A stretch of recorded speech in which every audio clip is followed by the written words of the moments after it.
안녕하세요. 여러분의 재무 궁금증을 시원하게 해결해드리는 프로페서 머니입니다. 자, 오늘은 기업이 투자를 할까 말까 결정할 때 넘어야 하는 아주 중요한 허들, 바로 자기 자본 비용에 대해서 한번 쉽고 재밌게 파헤쳐보겠습니다. 본격적으로 들어가기 전에 우리에게 아주 친숙한 질문 하나 던져볼게요. 만약 여러분이 짱구 아빠의 회사, 바로 그 떡잎 상사의 주주가 됐다고 상상해 보세요. 이 회사가 최소한 얼마를 벌러야 내 돈이 아깝지 않다 생각하고 계속 투자를 하시겠어요? 이 질문이 바로 오늘 우리가 알아볼 내용의 핵심입니다. 교수님, 근데 갑자기 짱구 아빠 회사가 재무 관리랑 무슨 상관이에요? 아주 예리한데요. 바로 그 질문이 회사가 주주, 즉 투자자들을 만족시키려면 최소한 이 정도는 벌어야 한다는 개념이거든요. 이걸 재무 용어로 아주 간단하게 자기 자본 비용이라고 부르는 거죠. 네, 맞습니다. 자기 자본 비용, 이름이 좀 딱딱하게 들릴 수 있는데 사실 개념은 아주 간단해요. 주주들이 마음속으로 내 소중한 돈을 당신 회사에 투자했으니 최소한 이 정도 수익은 내줘야 하는 거 아니야? 라고 기대하는 바로 그 수익률. 그게 자기 자본 비용입니다.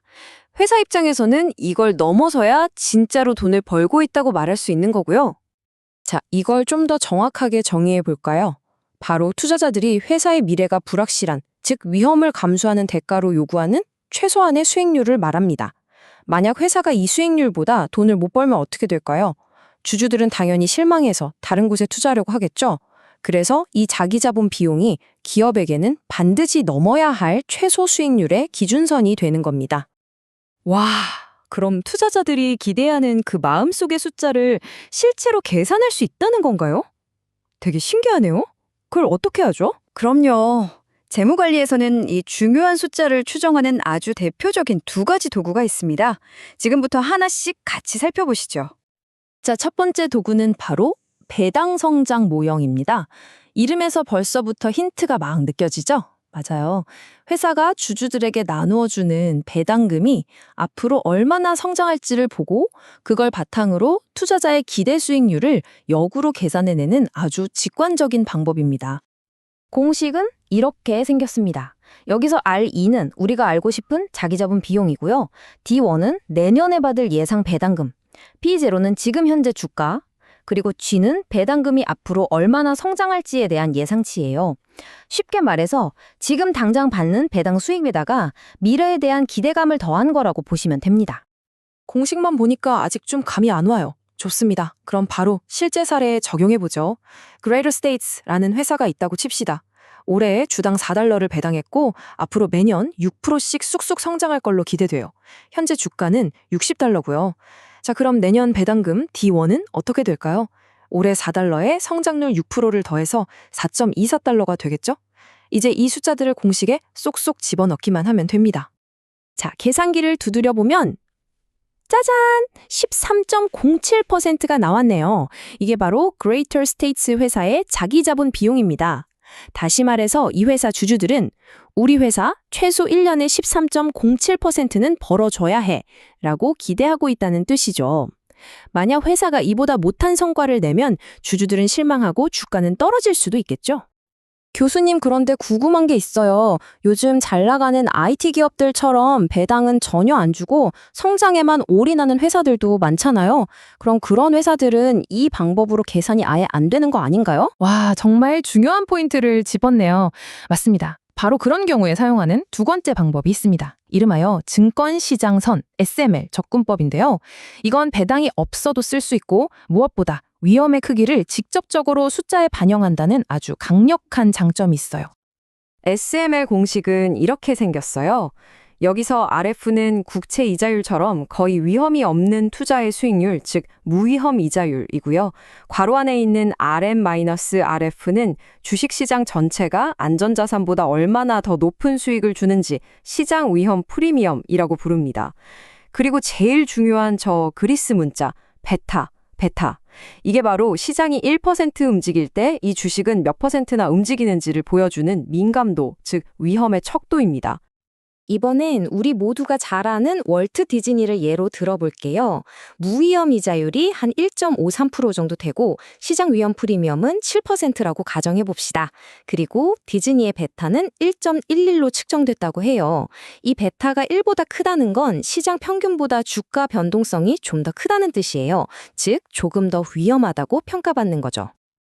자, 그럼 이 숫자들을 공식에 한번 넣어볼까요?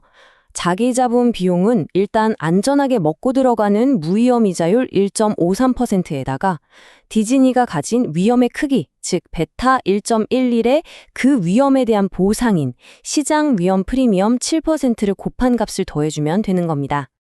계산 결과는 9.30%가 나왔네요. SML 접근법에 따르면 월트 디즈니의 투자자들은 이 회사의 고유한 위험을 다 감안했을 때 연간 최소 9.30%의 수익을 기대하고 있다는 결론이 나옵니다. 디즈니는 이 수익률을 넘는 프로젝트에 투자해야 주주들을 행복하게 만들 수 있는 거죠. 교수님, 좀 헷갈려요. 어떤 방법을 쓰느냐에 따라 자기 자본 비용이 다르게 나오네요. 그럼 둘 중에 어떤 게 더 정확한 거예요? 뭘 믿어야 하죠? 아주 좋은 질문이에요. 바로 그게 재무의 현실이죠. 정답은 하나가 무조건 맞는 건 없다입니다. 두 방법은 장단점이 아주 명확해요. 배당 성장 모형은 계산이 간단하지만 배당 없는 회사엔 쓸모가 없고 위험을 직접적으로 반영하지 못하죠. 반면에 SML은 위험을 정교하게 반영하고 어디든 쓸 수 있지만 베타나 시장 위험 프리미엄 같은 값들을 추정해야 한다는 점에서 분석가의 판단이 들어갈 여지가 있습니다. 그래서 전문가들은 어느 한 가지 방법만 고집하지 않습니다. 여기 알파 에어 프레이트라는 회사 사례를 볼까요? SML로는 14.4%, 배당 성장 모형으로는 15.2%가 나왔어요. 꽤 비슷하죠? 이럴 땐 두 값의 평균인 14.8%를 자기 자본 비용으로 사용하면 어느 한쪽에 치우치지 않는 훨씬 더 믿을 만한 추정치를 얻을 수 있게 됩니다. 자, 그럼 오늘 배운 내용 머릿속에 착착 정리해 볼 시간입니다. 자기 자본 비용이라는 아주 중요한 개념을 이해하고 그걸 계산하는 두 가지 강력한 도구를 이제 여러분 손에 넣으셨습니다. 오늘의 핵심 4가지입니다. 첫째, 자기 자본 비용은 주주들의 최소 요구 수익률이자 기업의 가치 창출 기준선이다. 둘째, 배당 성장 모형은 배당을 이용한 쉽고 간단한 계산법. 셋째, SML 접근법은 위험, 즉 베타를 반영하는 좀 더 정교한 계산법. 마지막으로 넷째, 이 두 방법을 함께 사용하면 훨씬 더 합리적인 결론에 도달할 수 있다는 것. 이것만 기억하셔도 오늘 완벽합니다. 마지막으로 여러분께 생각할 거리 하나를 남기면서 마무리하겠습니다. 만약 배당 성장 모형으로는 10%가 나왔는데 SML로는 18%가 나오는 것처럼 두 결과가 아주 크게 차이가 난다면 여러분이 회사의 미래를 책임지는 CEO라면 과연 어떤 숫자를 기준으로 수천억 원짜리 신규 사업 투자를 결정하시겠습니까? 정답은 없습니다. 하지만 이 고민이야말로 재무관리가 단순한 계산이 아닌 현실의 불확실성 속에서 최선의 판단을 내리는 과정이라는 것을 보여주죠. 지금까지 프로페서 머니였습니다.